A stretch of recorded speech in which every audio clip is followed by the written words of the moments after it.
The day of my father's funeral dawned cold and gray, fitting weather for what would become the most pivotal moment of my life. I stood in front of the mirror adjusting my simple black dress, the best I could afford on a research assistant's salary, while my stepsister Vanessa's words from last night's wake echoed in my head. God, Sarah, couldn't you at least pretend to dress appropriately? It's embarrassing enough having you here. My father, Dr. David Chen, brilliant scientist and family disappointment, according to my stepmother Isabella, had died suddenly of a heart attack in his small laboratory on the outskirts of the city. The same laboratory where he'd spent countless nights after being kicked out of the family mansion 5 years ago, when Isabella decided his obsession with failed experiments was too much to bear. The funeral was being held at the Chen family estate, a sprawling mansion that had once been my childhood home. Now it felt like enemy territory. As I walked through the ornate gates, memories flooded back. Dad teaching me chemistry in the kitchen, conducting experiments with baking soda and vinegar, his eyes lighting up when I asked questions about his research. Well, look who decided to show up. Isabella's voice cut through my reverie. She stood at the top of the marble stairs, a vision in designer black, her perfectly manicured hand resting on the banister.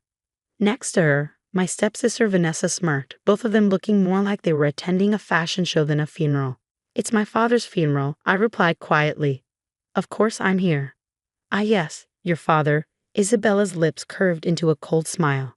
The brilliant Dr. Chen, who chose his precious experiments over his family's reputation. Tell me, Sarah, did he ever manage to create anything worthwhile in that rusty lab of his? Or did he die as he lived, a failure? I felt my hands clench into fists, but kept my voice steady. My father was not a failure. Really? Vanessa chimed in, her diamond earrings catching the light. Is that why he was living in that disgusting little lab while we maintained the family's social standing? Face it, Sarah, he was an embarrassment, just like you. The funeral service was torture. I sat in the back row, watching as Isabella played the grieving widow perfectly, accepting condolences from Silicon Valley's elite with graceful nods and dainty dabs at dry eyes. The true irony was that half these people hadn't spoken to my father in years, not since Isabella had systematically cut him off from his social circles. And now, the priest announced, Dr. Chen's widow would like to say a few words. Isabella glided to the podium, a picture of elegant grief. David was a dreamer, she began, her voice thick with fake emotion. Perhaps too much of a dreamer. He chose to pursue his unique ideas rather than focus on our family business. But he was a good man in his way. I wanted to scream. This woman had no right to talk about my father. She hadn't seen him in the last 5 years, hadn't witnessed his dedication, his passion, his absolute certainty that he was on the verge of something revolutionary. After the service, as people began to disperse, Isabella cornered me by the refreshment table. Now, about your father's lab, she said, dropping all pretense of grief. I'll be sending people to clear it out tomorrow. Whatever junk you left behind will be disposed of. You can't do that, I protested. That lab was his life's work. Actually, I can. The property belongs to Chen Industries, which as CEO, I control completely. Your father was merely allowed to use it out of my generosity. She smiled, showing perfect white teeth. Unless, of course, you can afford to buy it. We both knew I couldn't. My salary as a research assistant barely covered my rent in a tiny apartment. I thought not, Isabella continued. Don't worry, I'll have them throw away his things with all the respect they deserve. She paused, examining her manicure. Oh, and Sarah, don't bother coming back to the mansion. Now that your father is gone, there's really no reason for us to maintain any pretense of family ties. I left the funeral with tears burning in my eyes, but I refused to let them fall. Instead of going home, I drove straight to Dad's lab. The small industrial building looked shabby compared to the mansion. But to me, it had always felt more like home than that cold, perfect house ever did. Using my key, the one thing Dad had insisted I always keep, I entered the lab. The familiar smell of metal and chemicals wrapped around me like a comfort blanket. Everything was exactly as he'd left it. Equations scrawled on whiteboards, computer screens displaying complex molecular structures, and his old leather notebook sitting on the main workbench. That notebook. Dad had carried it everywhere, constantly making notes, drawing diagrams, muttering about getting the sequence right. Isabella had always mocked it, calling it his book of failures. With trembling hands, I picked it up. The leather was worn soft from years of use, the pages dog-eared and coffee-stained. As I opened it, a letter fell out, addressed to me in my father's messy handwriting. My dearest Sarah, it began. If you're reading this, something has happened to me. I need you to know that everything I've worked for, everything I've sacrificed, it wasn't for nothing. The formulas in this notebook, they work. The molecular stabilization sequence is complete. But there are people who would kill for this technology, people who wouldn't understand the importance of using it ethically. That's why I could never tell Isabella or go public before it was ready. My hands started shaking as I read further. The failed experiments Isabella had mocked. They were preliminary tests for a revolutionary carbon capture technology, a process that could literally pull greenhouse gases from the atmosphere and convert them into clean energy. If this worked, it would be worth billions, maybe trillions. But more importantly, it could help save our dying planet.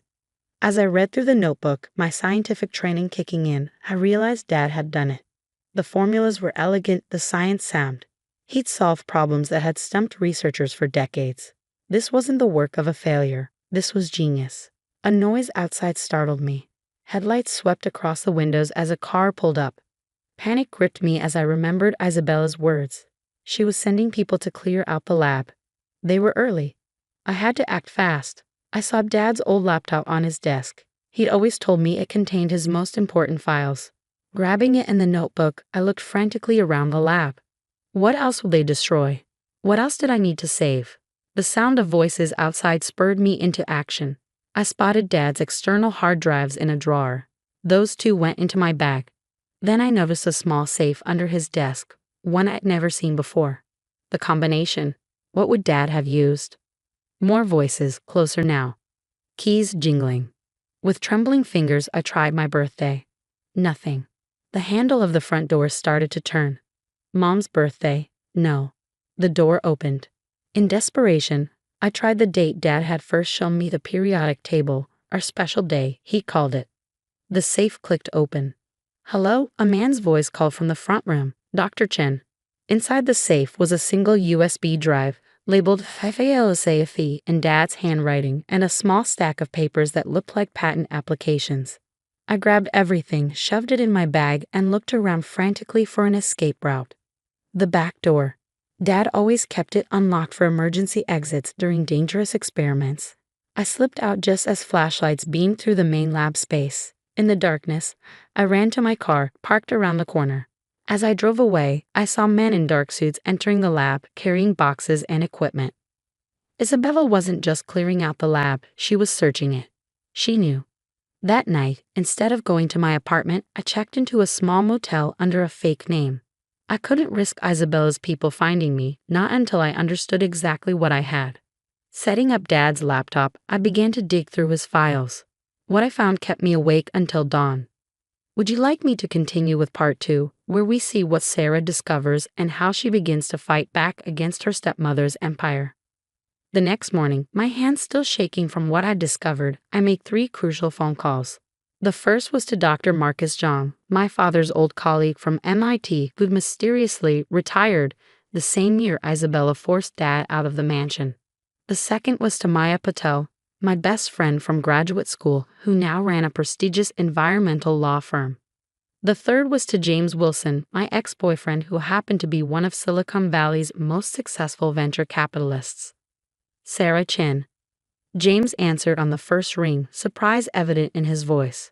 We hadn't spoken since our breakup 2 years ago, when he'd chosen his career over our relationship. I heard about your father. I'm so sorry. James, I need your help, I said, cutting straight to the point. But first, I need you to sign an NDA. An hour later, I sat in a private conference room at James' office, watching his face as he reviewed my father's data. His expression shifted from skepticism to shock to something approaching awe. Sarah, he trailed off, running a hand through his perfectly styled hair. This isn't just revolutionary, this changes everything. The carbon capture efficiency rates alone are 10 times better than anything currently on the market. And the energy conversion process, he looked up at me, eyes wide. Your father actually solved it. Yes, I said quietly, but there's more. I showed him the files I'd spent all night decoding. Dad hadn't just developed the technology, he'd documented every attempt Isabella and Chen Industries had made to steal his research over the past 5 years. Email threads, recorded conversations, surveillance footage, he kept everything. She tried to force him to hand over the patents, I explained, pulling up a particularly damning email chain. When he refused, she started spreading rumors about his mental stability, cut off his funding, and eventually kicked him out. But she never stopped trying to get her hands on his research. James whistled low. This is corporate espionage. Serious stuff. He paused, studying me. What do you need from me? Investment capital. Enough to set up a new company and fast-track the development. Maya's already working on securing the patents in my name. Dad had filed the preliminary paperwork before he died.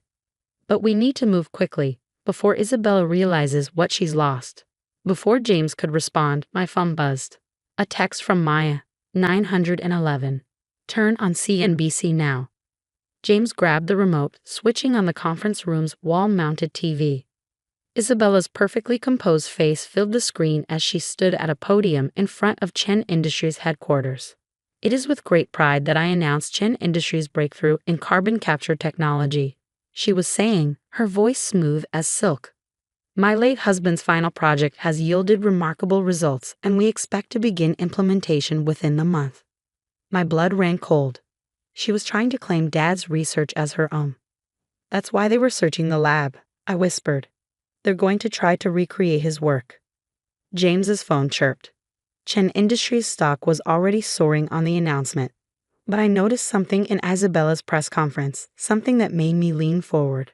The molecular stabilization sequence, she was explaining to the reporters, allows for unprecedented carbon capture rates. But her description was wrong. Completely wrong. They didn't have Dad's real research, they had whatever fragmentary notes they found in the lab, and they were bluffing. My phone rang. Dr. John. I saw the press conference, he said without preamble. She's desperate, Sarah. Chen Industries is in trouble. They've been covering up massive losses for years, using creative accounting to hide their failed projects. Your father knew. That's why Isabella wanted his research so badly. She needs a win to keep the company afloat. A plan began forming in my mind. Dr. Zhang, how quickly can you put together a research team? For David's daughter, give me 48 hours. The next 2 weeks were a blur of activity. While Isabella basked in the media attention, we worked in secret. James secured us lab space in an unmarked facility outside the city. Maya filed patents and trademarks under a series of shell companies to avoid detection. Dr. Zhang assembled a team of brilliant scientists who'd all been pushed out of Chen Industries over the years. But we had a problem. While we had Dad's research, we needed proof that Isabella had actively tried to steal it. The evidence on Dad's laptop wasn't enough. We needed recent documentation of their corporate espionage. That's when Vanessa's greed proved useful. My stepsister called me out of the blue, her voice syrupy sweet. Sarah, darling, I've been thinking about how awful we've been to you. Let me make it up to you over lunch. I knew it was a trap, but I accepted it anyway. The restaurant she chose screamed old money, all dark wood and crystal chandeliers. Vanessa was already there, wearing what probably cost more than my yearly salary. I feel terrible about how things ended at the funeral, she began, signaling for wine. And I want to help you. Help me? Of course. I know things must be difficult for you now, financially speaking. And well, she leaned forward conspiratorially. I know you have something Mother wants. Something from your father's lab? Ah, there it was. If you help us recreate your father's research, Mother's willing to be very generous. 7 figures generous. I took a sip of wine, buying time. And if I refuse? Vanessa's smile turned sharp. Don't be difficult, Sarah. Mother always gets what she wants, one way or another. What she didn't know was that I was recording every word. That afternoon, I met with Maya to review the recording. It's good, she said, but we need more. We need proof that Isabella knows her announcement was false. I might be able to help with that, a quiet voice said from the doorway. We turned to find Lisa, Isabella's personal assistant, standing there nervously. I've worked for Mrs. Chen for 10 years, she continued. I've seen things, done things, but claiming Dr. Chen's research, that's too far. I have documents, internal memos, emails, recordings of meetings where she explicitly discusses stealing his work. Maya's eyes lit up. Would you be willing to testify? Lisa nodded. Dr. Chen was kind to me. He deserved better. The pieces were falling into place, but we had to move fast. Chen Industries was already accepting pre-orders for their non-existent carbon capture technology. They'd announced a demonstration for major investors in 1 week. It was time to spring our trap. Are you sure about this? James asked as we prepared for the final phase. Once we do this, there's no going back. I thought about my father working alone in his lab, refusing to give up his principles even when it cost him everything. Unsure, I said. Let's end this. Would you like me to continue with part 3, where Sarah executes her plan and confronts Isabella at the investor demonstration? The day of Chen Industries' big demonstration dawned bright and clear. The company had rented out San Francisco's most prestigious convention center, and the media presence was overwhelming. News vans lined the street, reporters jostling for position as the world's most powerful investors arrived. I watched the live stream from our own facility, where Dr. Zhang and our team were making final adjustments to the real carbon capture prototype. We'd worked around the clock for 2 weeks, fueled by coffee and determination to bring my father's vision to life. Everything's ready, James said, adjusting his tie. As planned, he was attending the demonstration as a potential investor. Maya's team is in position, and the SEC agents are standing by. I nodded, checking my phone. A text from Lisa. She's nervous. Been practicing her speech all morning. Keeps changing the technical details. Of course she was nervous. Isabella was about to attempt explaining technology she didn't actually have. Mrs. Chen, a reporter's voice came through the live stream. Your company's stock has risen 300% since announcing this breakthrough. What do you say to skeptics who claim the technology isn't possible? Isabella's laugh tinkled like breaking glass. I say wait until the demonstration. My late husband's genius will speak for itself. I felt my blood boil at her casual appropriation of Dad's work, but I forced myself to stay calm. Everything depended on timing. At exactly 2 p.m., Isabella took the stage. The convention center was packed with investors, media, and tech industry elite. Vanessa sat in the front row, looking smug. Ladies and gentlemen, Isabella began. Today marks a historic moment in the fight against climate change. Chen Industries' revolutionary carbon capture technology will transform our world.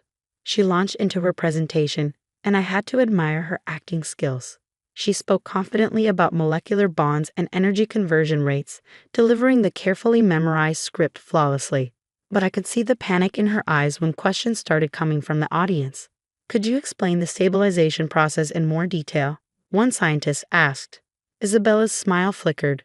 Of course. The process involves specialized molecular sequencing.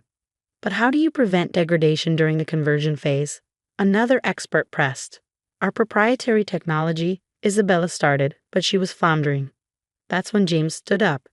Perhaps a demonstration would be more convincing. Isabella's relief was palpable. Yes, absolutely. If you'll direct your attention to the main chamber. The massive machine behind her hummed to life. It was impressive looking, I had to give them that, all gleaming metal and pulsing lights. But I knew it was just for show.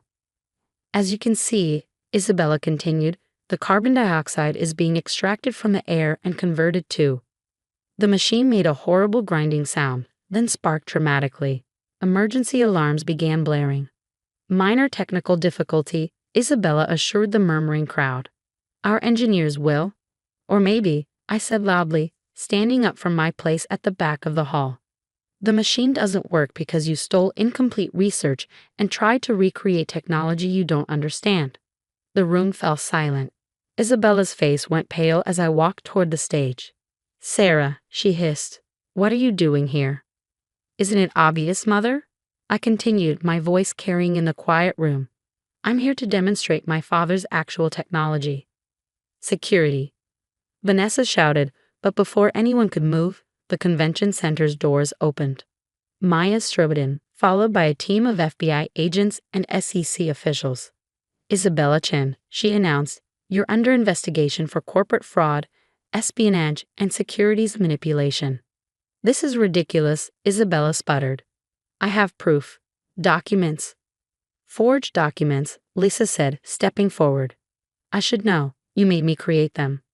The next hour was chaos. While FBI agents secured Chin Industries' fake prototype as evidence, Maya presented our documentation of Isabella's fraud. The emails, the recordings. Maya's team verified the transfer. With Isabella's shares, I now controlled what remained of Chen Industries. The company that had once cast out my father was now mine.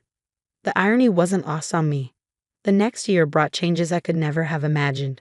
Chen Sustainable Technologies installed our first large-scale carbon capture facility in California, with dozens more planned worldwide. The technology worked better than even Dad had predicted, giving real hope in the fight against climate change. Vanessa took a plea deal and served community service at an environmental cleanup organization. The experience seemed to change her. She later started a nonprofit focused on sustainable fashion. Lisa, Isabella's former assistant, became my trusted chief of staff, her organizational skills helping us manage our rapid growth. Isabella served 3 years in a minimum security prison.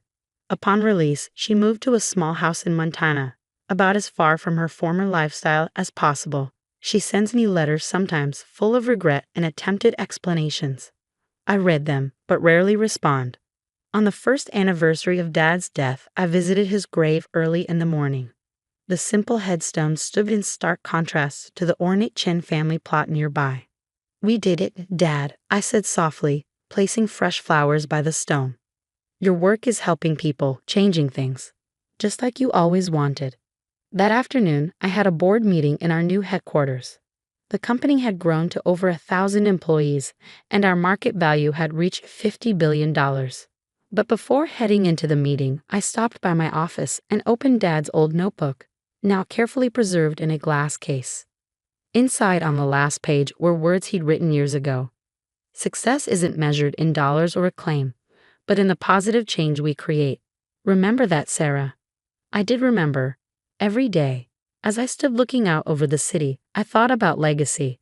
Isabella had built her empire on deception, desperate to maintain the appearance of success. Dad had worked in a humble lab, focused only on making his dreams reality. In the end, truth and dedication had won out over lies and manipulation. Real change had triumphed over empty promises. My phone buzzed. Another international contract, this time from India. More opportunities to implement Dad's technology to reduce carbon emissions, to make a difference. I smiled, touching the simple locket I always wore, the one containing a small piece of paper from Dad's notebook. Sometimes the greatest victories come not from destroying others, but from staying true to your principles and letting your work speak for itself. Dad taught me that, and it was the most valuable inheritance he could have left me. The world was changing, and thanks to him, I was helping change it for the better. That, I knew, would have made him prouder than all the billions in the world.